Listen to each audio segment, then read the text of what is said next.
What's up, beasts? Welcome back to another Mindset Monday. This week's topic, we're at home. We're going to talk about the Open. Why will the Open and mindset be in the same area? Well, one thing with the Open is I think with all this controversy coming up with CrossFit HQ, all their firings, the changes in the rule book, the system and the way you qualify to the games, as well as the double Open this year, which I think for most people has put them off from doing the Open. The whole reason, the purpose of the CrossFit Open, I think is going to be swept under the rug. So that's what we're going to talk about today and why you should do the Open, whether you're signed up or whether you're not signed up.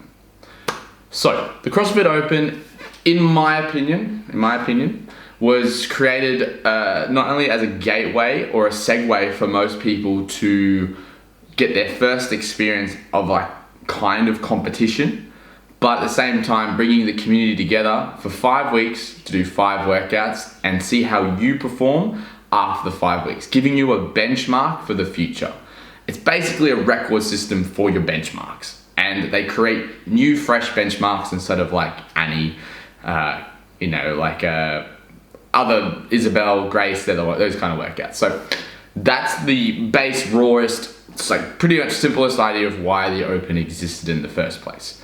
Now, with all this controversy coming up, it's definitely turned a few people away from the Open, but most of the reasons why, when I ask, hey, why aren't you doing the Open?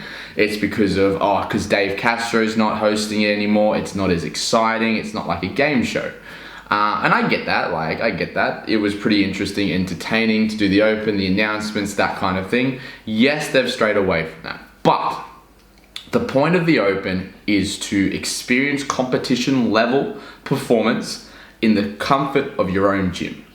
And I feel like next to none, there is nothing that can imitate that intensity, that mentality, as well as the ability to push as hard as you can on a specific workout than you can in a competition setting, especially the Open.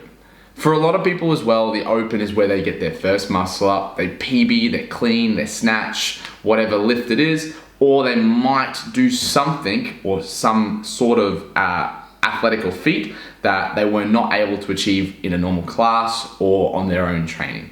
So the importance of the Open and what we should take away from this video today is to better yourself. Not to watch Dave announce the workout in the most sly, sneaky way possible. It's not to qualify for the games. I mean, if that's what you want to do, then awesome. But for the majority of us, it's not the case.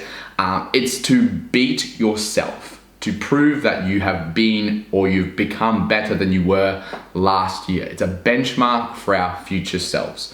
So when you do the Open this year, or if you're thinking about doing or not doing the Open, what I want you to think about is, will I better myself by doing the Open? 9 times out of 10, the answer is going to be yes. Thanks for watching the video, guys. Like, subscribe, share with someone who needs to do the Open. Comment down below on reasons why you're not doing the Open and see if I can change your mind. Otherwise, stay a beast.